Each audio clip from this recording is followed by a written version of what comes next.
All right, I'm going to go ahead and get started. Real quick, my name is Raphael Mudge, and first and foremost, I'm here to do something very important. So I'd like your attention as I do this. I'm here to give out stickers.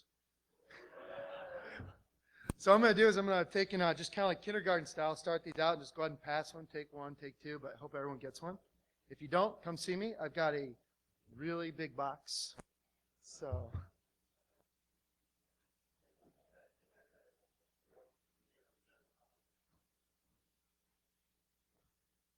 Yes, I do, Jerry. All right, so let's go ahead and kick this off. I'd like to ask, I just want to get a feel for the room here real quick. How many of you played in collegiate cyber defense competition as a student? Oh, wow, actually, that's more than I expected, but I'm really happy to see that. How many of you were playing in the Northeast or Mid-Atlantic regions? Okay, I don't know all of you personally, but I think I may know your computers, so... What I'm here to do is, actually, this is going to be a really fun talk, one I've been wanting to give for several years. I'm actually going to be talking about how the red teams at the Northeast Collegiate Cyber Defense Competition and partially Mid-Atlantic one, some of the tricks we employ. And it's going to be a lot of fun. So first off, for those of you who don't know what it is, I'm going to introduce what the Collegiate Cyber Defense Competition is. And then I'm going to go into like a long digression of various stories where I give kind of shout-outs to people, which is kind of why I'm giving this talk. And then we're going to go into kind of a evolution of the red team tactics I've seen over the years. So I'm going to kind of start out with what our process looks like as a red team and just cover like how we think about things, what we do, what's different, because it's really pretty crazy. We're taking today's modern tools and going against boxes, set up from like 2002, 2003, so it's a bloodbath. But we're going to talk about how the students do a pretty good job kicking our butts, getting us out, and how we change tactics to work around that, and the problems that created, and how we solve them. So, real quick, here's what I hope some of you get out of this. If you're a CCDC participant or a mentor for a team, I hope you learn a little bit about how the red team thinks, how we operate, and I hope you take some of the things I give you back and use them to practice. I'm also releasing code at the end of this, all the scripts that we use in the beginning, so that's coming out. If you're a red team member, I hope you pick up a few things. I'm actually the one who's been learning from all the people I've worked with. So if I've red teamed with you before, Georgia, hi.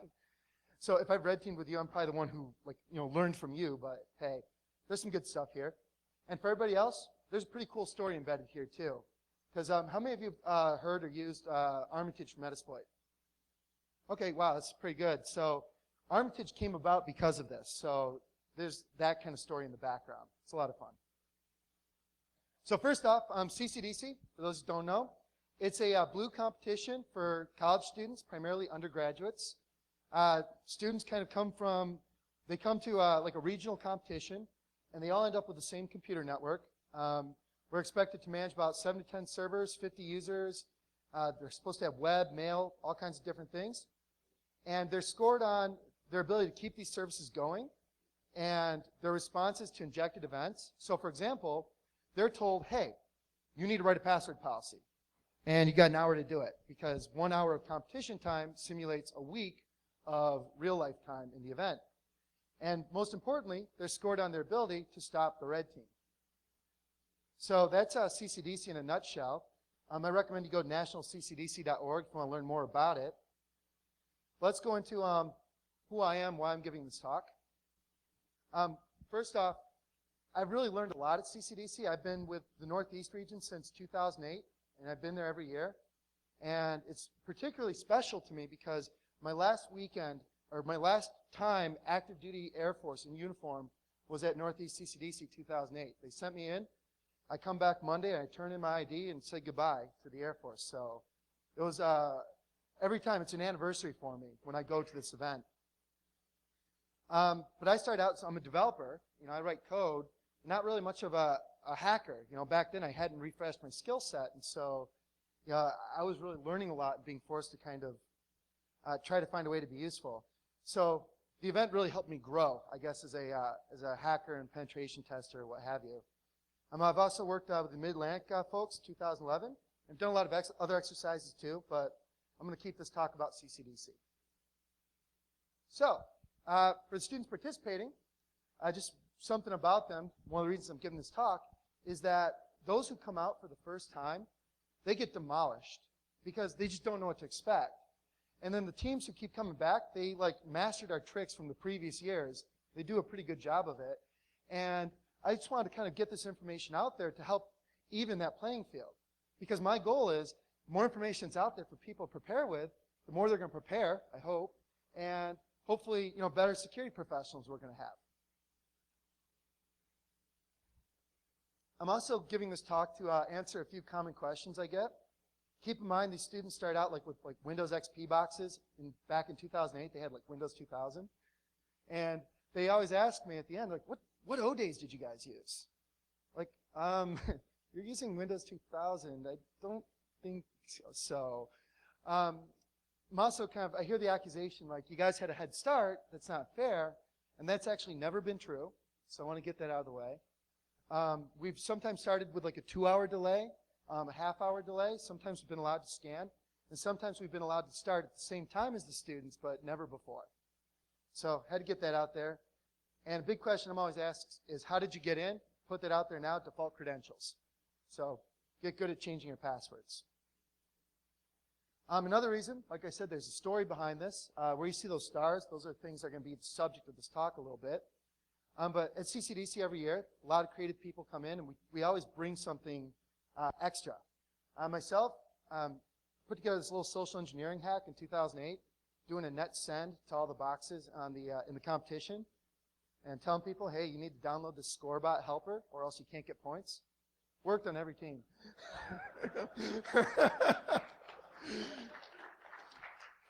I'm telling you, it's dirty red team tricks. Wrote the system called Smokescreen 2009, trying to emulate the ScoreBot traffic from our attack space. And I think that was kind of a failure. It was a good experiment, but experiments do fail. So that's all right. I felt kind of bad after a year. I'm like, I didn't do anything. I tried.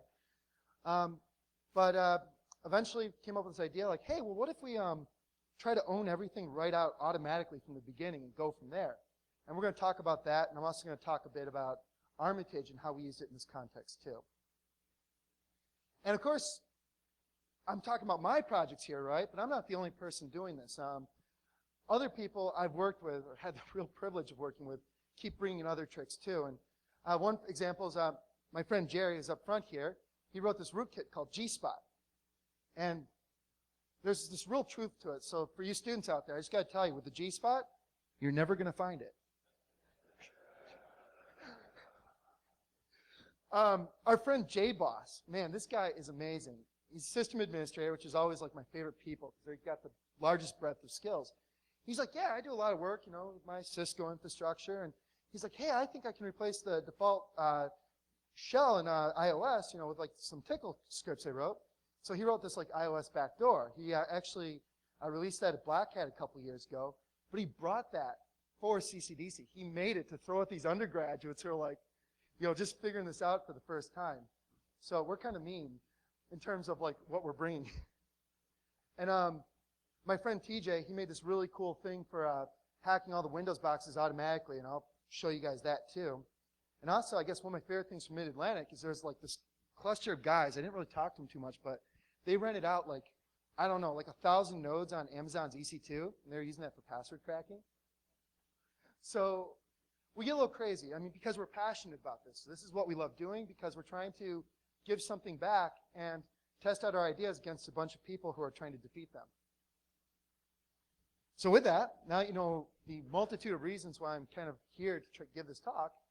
I'd like to start out and go into our red teaming process. And this reflects, I think, 2008, 2009 pretty well, but it changed eventually. First off, reconnaissance. Students are coming into a fake, an artificial environment, right? I can't do a lot of pretexting unless I call the students with a voice changer and say, I'm from the red team. I'm going to need your passwords, I'm looking at you. But you can't do that. So our form of reconnaissance is, Google, it still works, but we're looking for the team packets. So I'm typing here Northeast CCDC team packet, and you can see the 2010 one there and the 2011 one. And if you look in that team packet, you start to see some nice stuff. You know, okay, they're using CentOS, Debian, Windows 2003. That's not vulnerable to anything. Ubuntu. Okay, cool. I know what IP addresses they're using and what they're running. That's cool. That helps me with my reconnaissance. But there's other information in these packets, too, that might be of real value to the red team. Free sticker to anybody who can guess. You know, like the default passwords.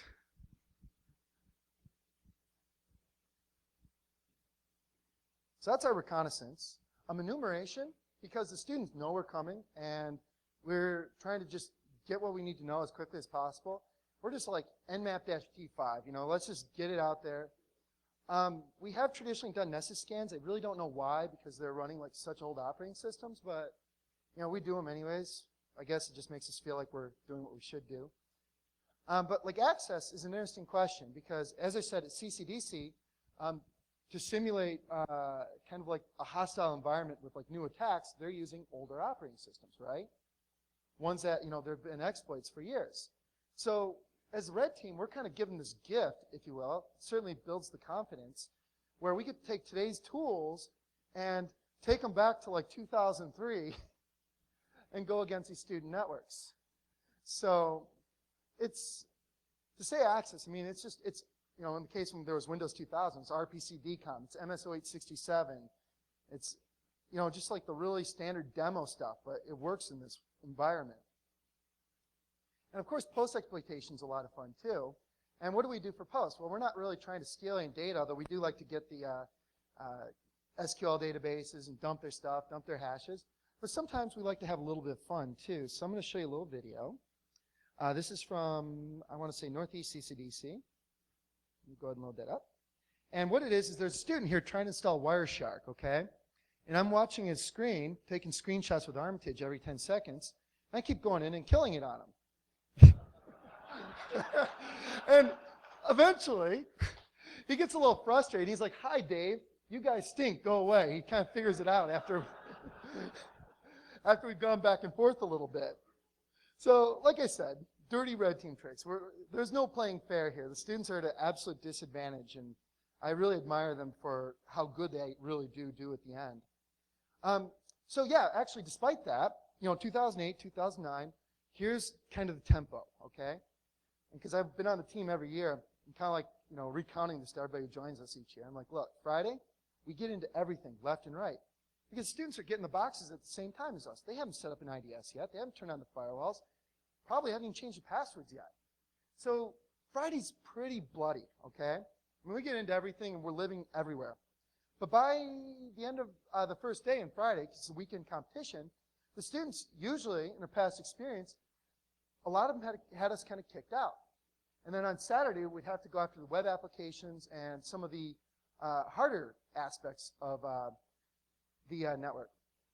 And, you know, it was much harder to get anything, okay? So that kind of adrenaline high of, oh, I got in, it's a big crash on Saturday.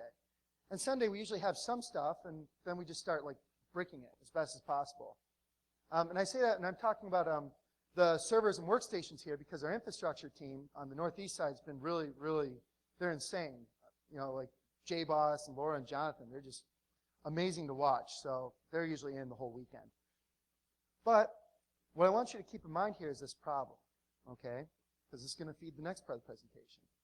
We can get in on Friday, but we eventually just get kicked out pretty quickly because we didn't do anything with all the access we developed, right?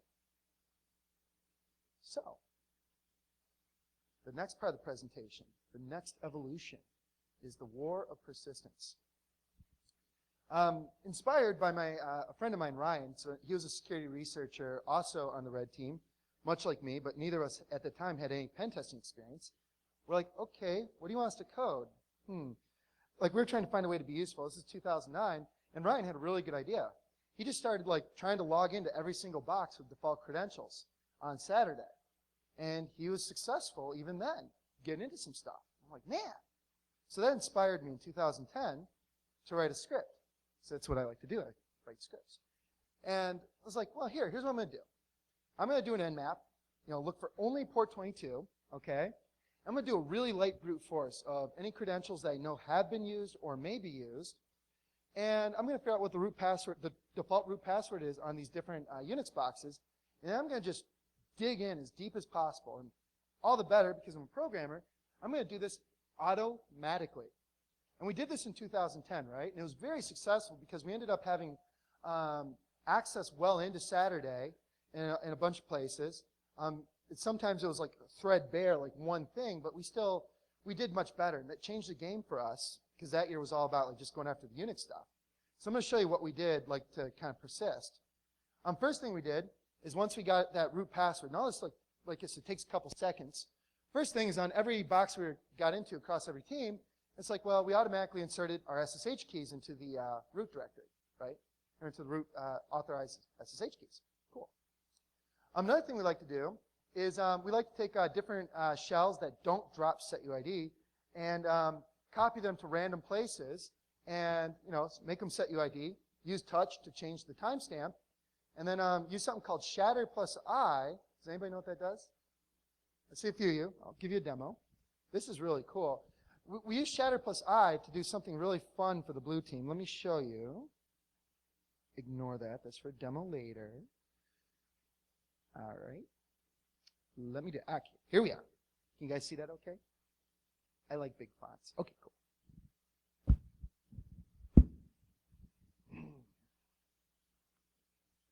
Okay, so shatter plus I works like this. I'm root right now, right?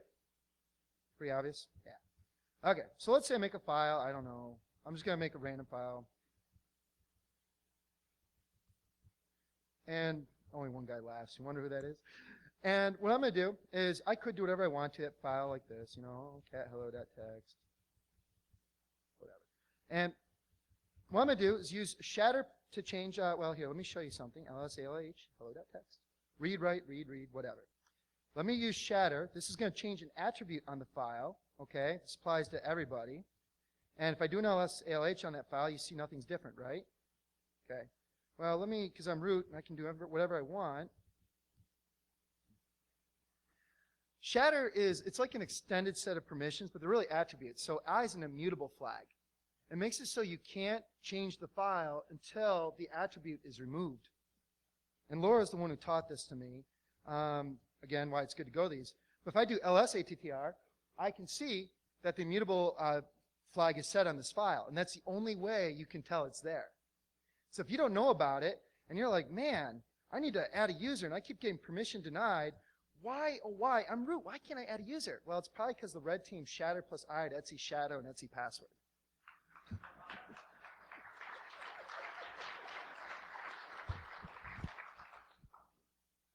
So, of course, we do our standard stuff, adding new users. I love doing that. Nobody, I like nobody 8. That's one of my favorite ones. We also like to backdoor new users. Love it. One of the things I like to do is generate interpreter reverse TCP shell, binary, out of Metasploit, or not interpreter, excuse me, just a plain reverse shell. And I get this binary, and we upload it to a box, usually somewhere inconspicuous, like, user bin UFW or something like that. And we like to add it to like etsyscale.profile. And what that does is every time a new user is created, they're going to get these files from the scale directory, and they're going to have in their profile something that runs a backdoor that connects to me automatically every time they log in for every new user. So, and of course we use our favorite trick, shatter plus I to lock those files down so they can't undo that on us. And so that's another example of what we like to do. You can't see this code that well. It's okay. I'm releasing all of it. It's fine. But one of our favorite things to do is like do a little callback. So we like to create a script, or we have a script that looks for, does the box have links? No. wget? No. Curl? Yes. It connects back to our server, just downloads a file, chmod plus exit, run it, and delete it. And what we do is we like to stick this in cron tab, giving it a very innocuous sounding name. And of course, shatter plus I and touch-d to change those timestamps again, those are our friend. Because if you see something, you're like in a competition, it's like March 3rd, 2011, you're like, okay, yeah, red team probably. But 12 July 2008, who's going to suspect that, right? So, quick story, 2010, this is kind of foreshadowing what's coming next. Late Saturday, the only access we really had left was that cron tab backdoor, okay? But we still had some of the harder target teams actually still calling back with that. And we set our shell script to actually run netcat to connect back to us. So we had, every time it came in, every hour, it would do a netcat to 6 of us, okay? So we'd each have our netcat listeners waiting, unless we screwed up with it, and then we'd have to wait another hour for that person. But it was really fun because, every hour we'd be waiting, and we had to just time. And it was like, all right, we got shells. And we would kind of dance and then go on the box, and about 2 minutes later, the students would see us. I think you guys, Northeastern, were one of those, and you just boot us out. But, I really learned the value at that time of how much fun it is when a team is working together on one box. And before I revisit this kind of teaming aspect, I'd like to talk about the Windows side of things. My friend TJ is one of my favorite people to red team with. He had a pretty cool idea. He came back in 2011. He's like, hey, just like this Unix thing I did in 2010, he's like, I'm going to do an nmap, look for everything with port 445 open, and I'm going to generate a Metasploit RC file to run the popular MS0867 Net API exploit against every single Windows box automagically. And so, of course, we do our little nmap, and this goes pretty quick because we're just looking for one port. We find all the boxes that are open, or that are up, and we generate our Metasploit script. Looks something like this. We tell, okay, we're going to run persistence and tell it where to go, and we're just going to set G payload, set G this auto run script, so it automatically runs when a box comes back, and then we just set our host IP, run this exploit in the background. That's what exploit-j is. Set our host IP, run this exploit in the background, over and over again. So what you end up with is something pretty fast at just kind of getting every single Windows box that's available to us and vulnerable to this. And I'd like to show you another video, because these are a lot of fun. Okay, this is from Mid-Atlantic CCDC, and it's not as glorious as Northeast CCDC because we had a lot more access from it, but here are these 2 scripts, the Unix one and the Windows one in action. Oops.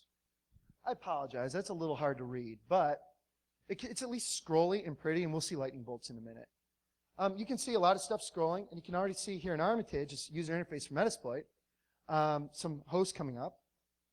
Here we go, already been running this, by the way, for Mid-Atlantic people. 1:23 p.m., you were allowed to start at 1. I say that because I got accused of us starting early. But anyways, you can see a bunch of Windows boxes starting to pop up. And here's some more coming in. So we've got something across every team, persistence on them too. And let's, the Unix stuff, it's already been owned. That's what you see right here. But we're going to have those pop up in a moment too. Just give me a minute. I don't know what I was doing at the time, but I fast forwarded this so it'd go. Okay, there's the Unix stuff. And now I'm going to connect to them with Armitage. Connect, I say. There we go. I'm doing SSH_login, nobody 8. I think the password I used was Tor.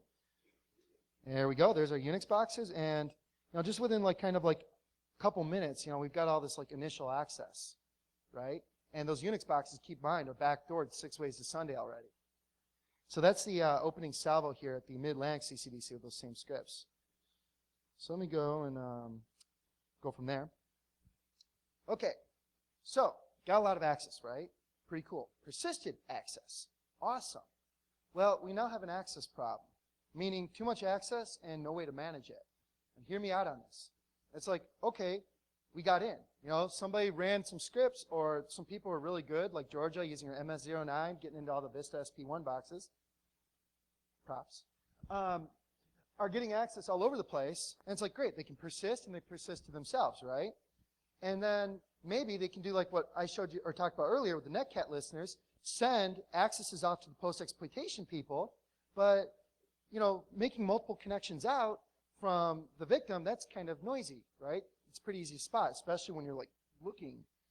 And of course, the other problem in this situation is, yeah, you get the initial access, but everybody else still wants to get their own, so they're hacking in with the same exploits and sometimes making the box unstable or what have you. It's really noisy and chaotic. So this is a problem, right? So let's talk about teaming and what can be done for that. So from my experience at these different events like Northeast CCDC, I was like, okay, cool.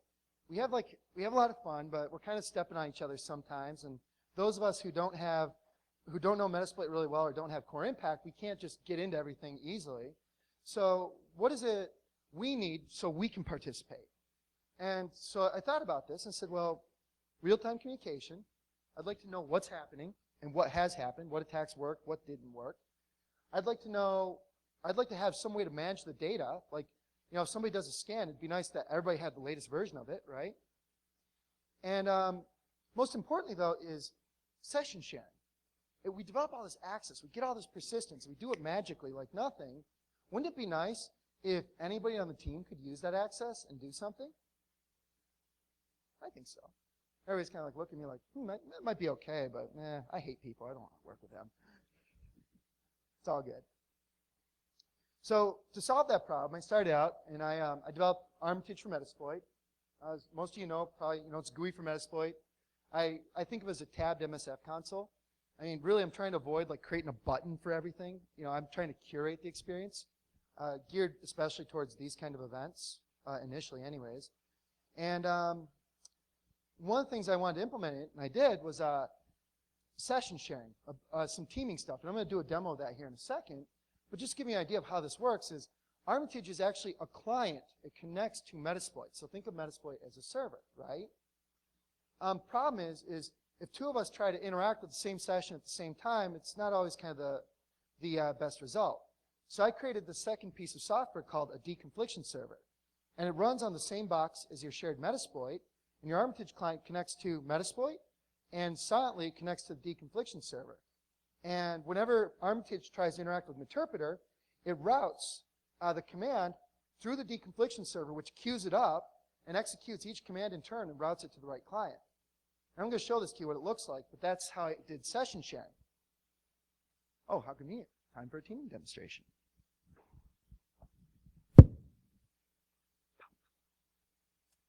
Okay. Here we are at my trusty backtrack box, okay?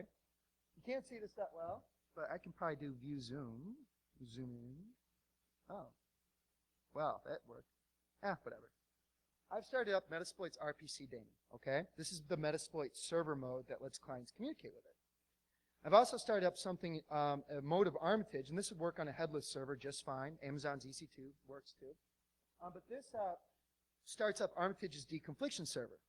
And when I do this, it gives me all these details I can copy and paste and give to my team so they know how to connect. So let's go ahead and do that. I'm going to go ahead and run Armitage here for my nifty Mac OS X dock. There we go. It's already got the details in there because I tested this. All right, I need a cool nickname. Oh, let's see here. Spatial B. All right, I am now connected with my Mac OS X box here to this Metasploit server running on Backtrack, okay? Nothing special here. This is Armitage. And you can see we've already got a box that's already owned. If you see lightning bolts in Armitage, it means the box has been hacked, okay? And I'm going to catch up on what's gone on. For real-time communication, we go to this event log.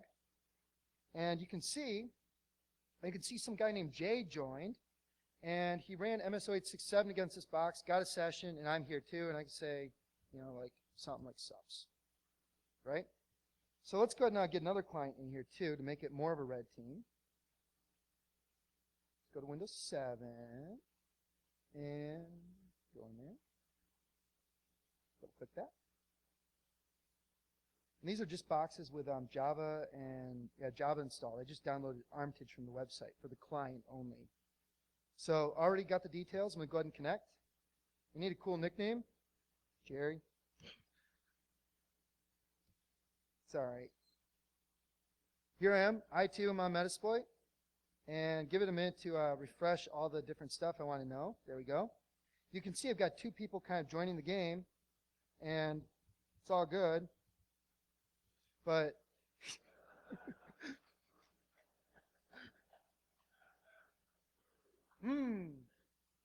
all right. So you can already see kind of real-time communication, right? We can see that, Jay did this exploit earlier. Fine. So we got like some sense of continuity. Let's go ahead and I want to show you what session sharing looks like. I've got this box. Let me right-click it, and let me open up a command shell. Okay? And just give that a second. Windows is always slower.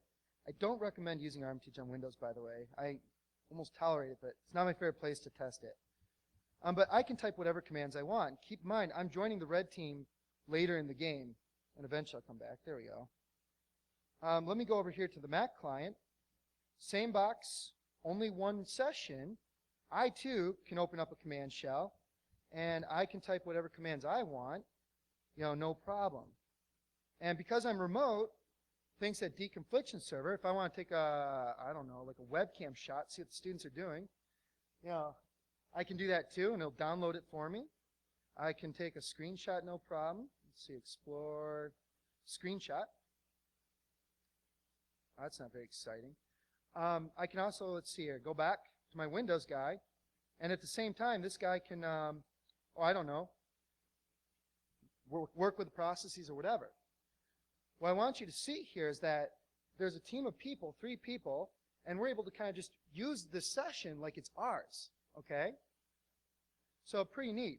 Like, let's say you start developing access. Like somebody's like, well, I'm going to do an ARP scan, see what networks are available to this host, see what hosts are live on it. So I go ahead and kick that off. Everybody else on the team, see the event log tab went bright, and they're like, hey, Jerry launched an ARP scan. Oh, hey, there's hosts starting to pop up. Okay, that's kind of interesting. And it's like, well, let me set up a pivot. So Spatial D is going to build off of Jerry's work here. So let me go pivoting, setup. Let's go ahead and set that up. Add pivot. There we go. Pretty soon we're going to get pretty green lines, I hope. Refresh, please. Thank you. And, okay, great. We've got a pivot set up. We can see what hosts are available. I'll go ahead and highlight these. I can't do an Nmap scan through a pivot. But I can run Metasploit's discovery modules through it. And so I'm going to just, Armitage bundles them up as a scan menu. So I'm going to click that. And now you can see that Jerry launches ARP scans, or Spatial D set up a pivot, and now Spatial D launched all these modules. The back and forth I want you to see here is that we as one team are working together, and as the situation changes and evolves, we can kind of see what's going on at the same time. Okay, so here I'm on the Win7 box, and because of a scan that Spatial D kicked off, I'm able to see all that scan data. That's data shared, right? It's kind of transparent. And it's like if I happen to know that earlier somebody was good enough to dump the hashes, okay? So let me flip to another box, over to the Mac. I can see the event log that Jerry dumped the hashes. Well, maybe I'm like, well, hey, let me see if that works. Let me try to ps exec and do a pass the hash to their domain controller and see what happens, right? What you can see, even though I'm just like crudely going back and forth, is that as a team, we're able to build off each other's work. And in the past, that was never possible this way before.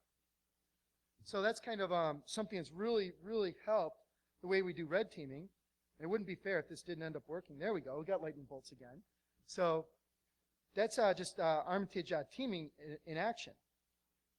And you're probably like, well, that's cool. How well did it work in real life?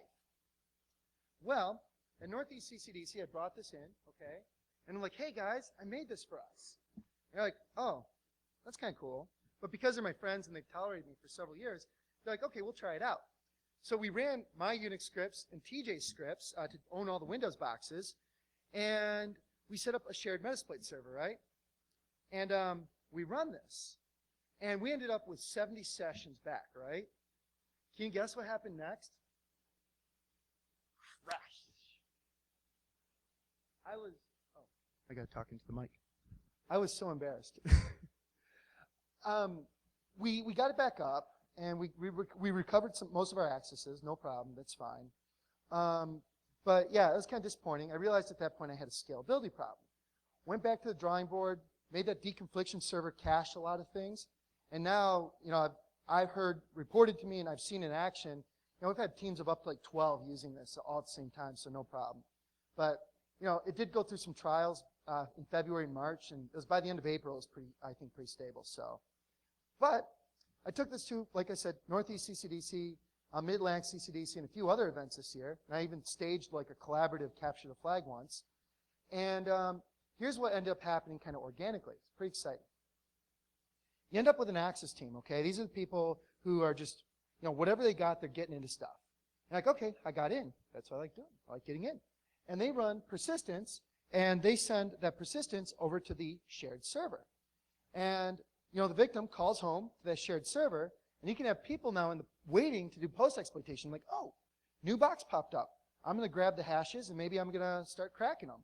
Or, hey, new box popped up. I'm going to try to see if there's any interesting files on the desktop. You can actually split up your red teaming work by task now and not by target, which is something we could never do before. And what's really neat, as I kind of showed you in that demo, is you can go back and forth as a team. You can be like, oh, okay, well, I've got my access team. They can see all the pivots that are set up. Well, now one person sets a pivot, anybody can use it. So as a team, you can kind of march forward. And this all came about because we had that problem of too much chaos getting in and not enough persistence, getting persistence, but then having too many accesses, and now managing that with the teaming stuff. And this is kind of cool, and you can't see it very well, although Armitage has a distinct UI. I found this Friday night when I couldn't sleep this week here. It was a news story from like a news station in Idaho. And what it was is Idaho National Labs is doing a SCADA security exercise where their red team was going against a fake company, and they had the news crew inside of the red team room, right? And I'm like, wow, you got that back monitor with what looks like a credentials tab in Armitage, and you've got somebody else in the laptop there. He's got his module browser and a couple hosts up. So I think it's pretty cool. We've taken this teaming stuff at CCDC, kind of trying to develop this concept, and now it's like crazy we're finding it now. So now to kind of summarize a little bit, because I pride myself in not being long-winded, I hope.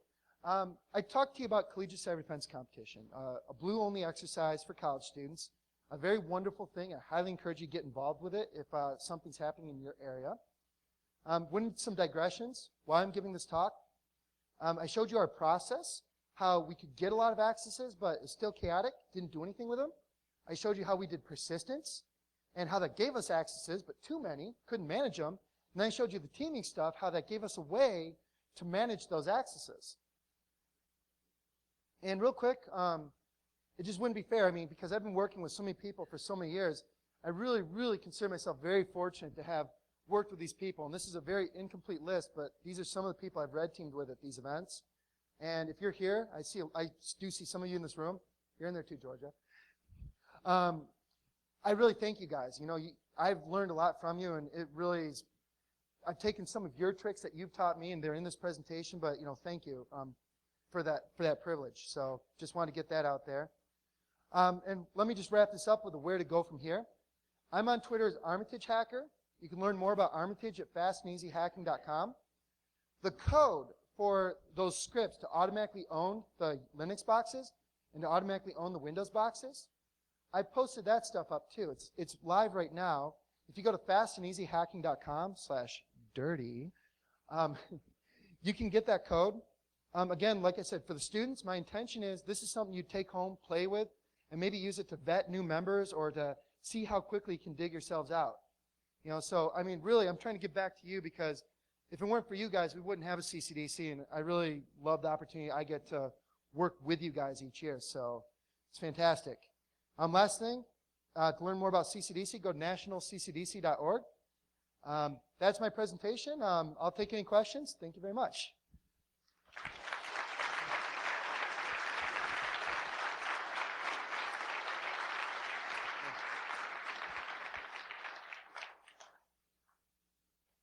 Any questions? Okay, I got one gentleman in front. I'm going to come up to you with the mic. Is that okay? Okay. What has been your newest or most requested feature for Armitage? Okay, the question was, what is my newest or most requested feature for Armitage? The answer is everybody keeps asking for reporting. Because the tool's gotten more stable now, and it works well for that collaboration stuff. So pen testers are using it now, which wasn't originally my intent. My intent was red teams, like these exercises. And so people keep asking for the ability to get their data back out of it. So that's one of the questions. Any other questions? I won't bring the mic to you. I'll just, okay, sir, up front. Orange. Okay, the question was, do I see any corporate techniques, red teams using these techniques? I would say yes. So I showed you that news clip from Friday. This is Idaho National Labs, a Department of Energy red team. That's not corporate, it's government. But that's up there. And actually, yeah, as I come to these conferences, I hear about some pretty respectable red teams from some very respectable companies who are indeed using the stuff. And others who also say, yeah, it looks cool, but we haven't looked at it yet because we're really busy. So I hope it keeps going up, but yeah, I am actually seeing that. So good question. Any other questions? Oh, man. Okay, the question was, I'm glad I left time. The question was, what did I write those Unix and Windows ownage scripts in, and what did I write Armitage in? So this is really weird. I started out IRC guy in the 90s, right?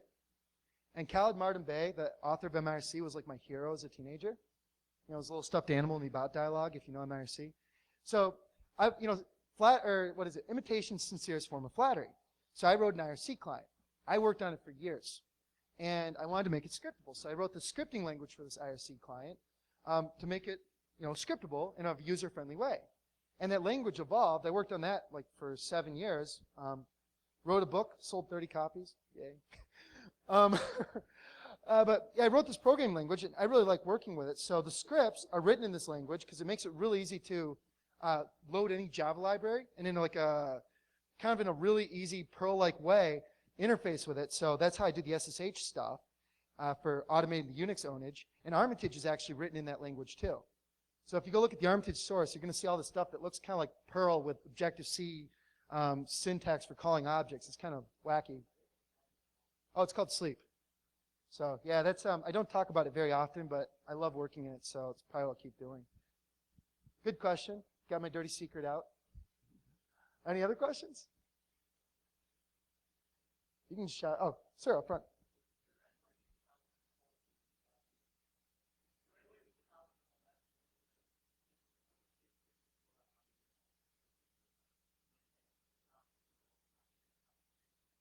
Right?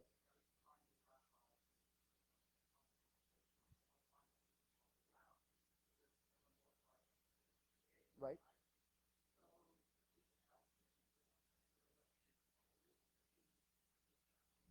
Okay, so I'm going to repeat the question real quick. The question was, is there any way we can help these really wonderful and motivated students who keep coming to this event year after year? And no, they do good. I have so much respect for the students because it really amazes me how much you're able to do in so little time. But let me ask you, are there any mentors for teams in the room? Okay, so if you look around, you'll see a hand up back there, and I know there was another guy I talked to, Jim, earlier. Oh, yeah, you're on a team, but what I'm saying, are you guys open to like people in industry like helping you out or coming in and talking to your students? All right, so absolutely. So as you see these guys, you can go to nationalccdc.org, look for the regionals, and look for your region, and like contact them. They have a volunteer form, and I think that's a great way to get involved. It's a fantastic thing to do. Paul Asadorian of paul.com, he does that with Mid-Atlantic. He gives a talk like how to defeat red teams, like dirty blue team tricks, basically. So it's good stuff, and the community will really be better for that, yes. So, yes, sir.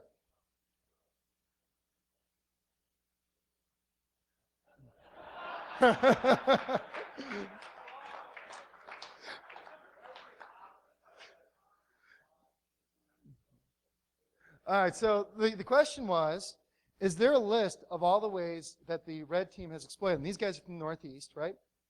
Northeastern even. This is going on video forever. Northeast, shout out. So anyways, yeah, the question was, is there a list of ways you've exploited us? I can give it to you right now. Default credentials, MSO867. Default credentials and default credentials. I mean, we're not pulling out anything too crazy here. You know, it's just what we can do. So, good question. Anybody else? Go ahead. I see you in the back.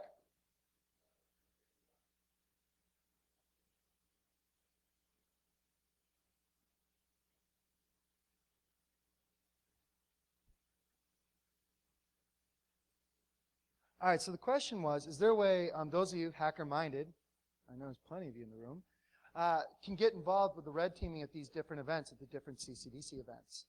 And as somebody who's really good at begging, I will say yes. It's hard, because I've had to do a lot of begging even to come back sometimes. What you do is you find who's organizing it, so it's like using your network and just say, hey, I want to get involved. Like, and if they know you or they're friends with you, you might be able to get in that way. Or if your company sponsors CCDC, sometimes what they'll do with the regionals is with the sponsorship, they'll give up a team or a slot or two on the red team, so your folks who go there can get that kind of like immersion. And actually, let me throw this out there. So oftentimes when I try to find people to volunteer to be on a red team, people come back and say, oh man, I do security, but I'm not a pen tester, and I don't know if I can do that. And let me just tell you, go do it. It's a great way to learn. It doesn't matter your level. You've got something to offer, and even if the first year you kind of come in and say, what's going on here, it'll force you to up your game, and next time you come back, you're going to be surprised how much better you are. So I really encourage you, if you get the opportunity, it is worth it. For CCDC?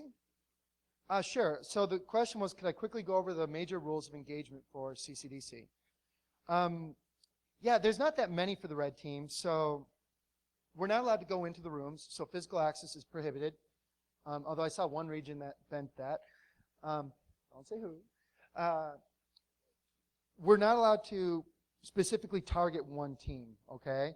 So we theoretically don't know what team is what, and we're supposed to try everything against every single team. Although I've heard that some very clever folks at Nationals managed to get the red team all hyped up, and they kept giving themselves a false team number. Hacking the hackers. You guys, fantastic. Right mindset. I applaud you greatly for that. So, but yeah, there's really not many rules. I mean, we're just kind of in our room, and, for us, I look at it like we're facilitators of an experience. It's not like an adversarial thing. We're not playing a game. We're just trying to facilitate and throw some like kind of mean things just to give you guys something to chew on to get better with. That's all. You can Google search what? Oh, yeah, the rules are Googleable as well. Just do a Google search for like CCDC team packet, and you'll find everything as well. Good call. Thank you. Yes? Yep.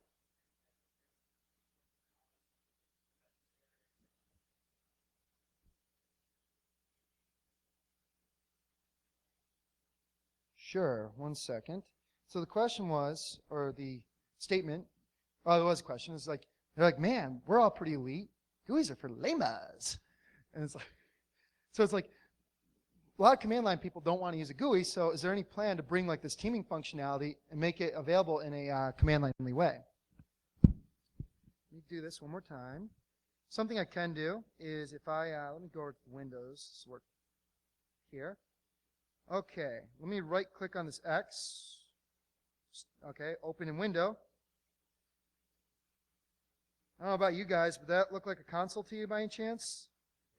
And I got, let's see here, use use exploit, win tab completion, command history. I don't know, that's kind of command line, right? Yeah, you do have to have Java, but I'm trying to pretend it's not Java. This is my attempt to try to reach out to the command line people, make it so you can open things up in a full window and just work full screen that way, so you don't have to look at the GUI or the lightning bolts. You had a question in the back, sir? Oh, 3 more minutes? Fantastic. I'll take one more question, then we'll wrap it up.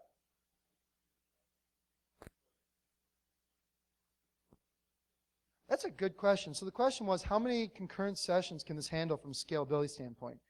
I know HD's been doing a lot of work the Metasploit team's been making like Metasploit, the backend, extremely scalable. And I know with the commercial products, they've been talking into the thousands. And I haven't tested as I don't have the resources to, but I've seen several hundred before without much of a problem. And I've had people like report back that that's worked for them too. So, all right. Well, with that, I'll be around. So if anybody's got questions or didn't get a sticker, come see me. I'm really nice. Thank you guys. It's been a lot of fun.